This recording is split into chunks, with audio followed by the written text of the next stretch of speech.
The stadium that fans helped to build. You're watching World Stadium Profiles, and this is 1. FC Union Berlin's Stadion an der Alten Försterei. Situated in Köpenick on the southeast edge of Berlin, this ground's name translates to Stadium of the Old Forester's House. That's a reference to the former lodge, which still sits immediately west of the stadium, and the large pine forest immediately to the north. The ground dates back to 1920, becoming a necessary new home for SC Union Oberschöneweide after their former pitch had been turned into residential buildings. Union had been based within the then-present borders of Berlin, moving to an area that wasn't officially considered part of the capital until a short while later. The ground's first game would come in March 1920, with the official opening coming later in August of that same year. The Alten Försterei began life under the name Sadova-Platz, a reference to a battle from the 1966 Prussian-Austrian War. Its modern name gradually came into use with its location and nearby lodge, making it a much more relevant and sensible description of Union's home. For its first few decades, the ground was very basic in design. 3 sides of terracing with benches to the west, able to hold around 10,000 people in total. It often meant that for the final, more major games of the German season, SC Union would often move away, playing at the much larger, more established Grunewald Stadion, which was elsewhere in Berlin. The site was used for artillery storage during the Second World War, suffering little overall damage from the conflict despite being so close to the heart of the German capital. It was by the 1950s that renovation first became truly necessary after long-term wear to the pitch and the goals.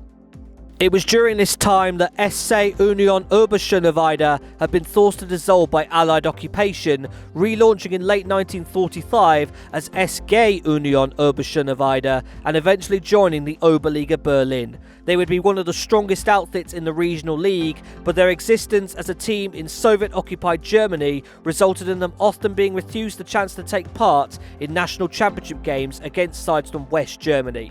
The Berlin Wall went up in the early 1960s, dividing the capital and leaving Union on the east side. The sports club would go through name changes in the 50s and 60s before a reorganisation of the East Germans at the start of 1966 led to the creation of 10 dedicated football clubs, one of them being the 1. SC Union Berlin that remains in place today.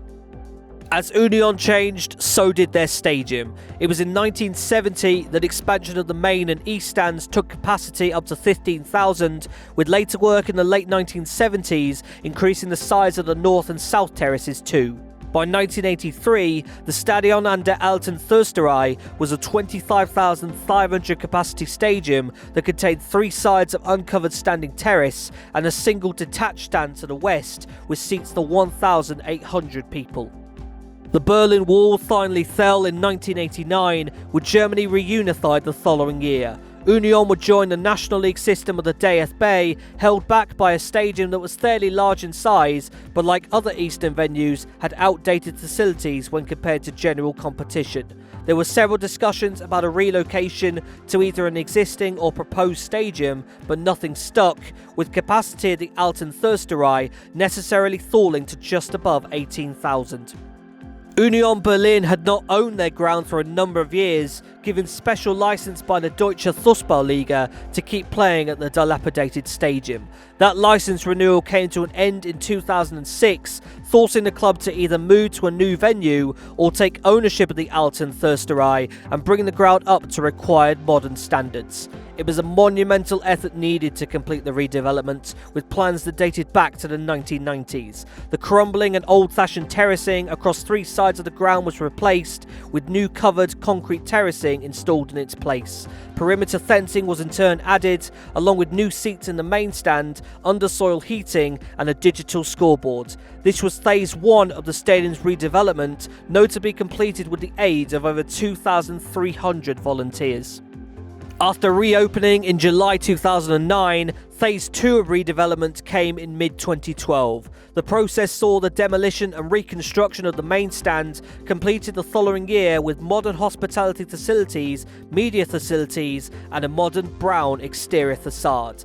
That long-awaited redevelopment project has created the Stadion an der Alten Försterei, which sits in place today, the largest football-specific stadium in Germany's capital city. The familiar horseshoe and detached main stand shape is still retained from the original ground, a ground largely loaded with standing room as opposed to seats. To the north sits the Waldseite, to the east is the Gegengerade, and to the south is the Wullerseite, modern terracing for more than 18,000 total people. It's the western blocks of the Wullerseite that in turn provide the designated away section for Union Berlin matches.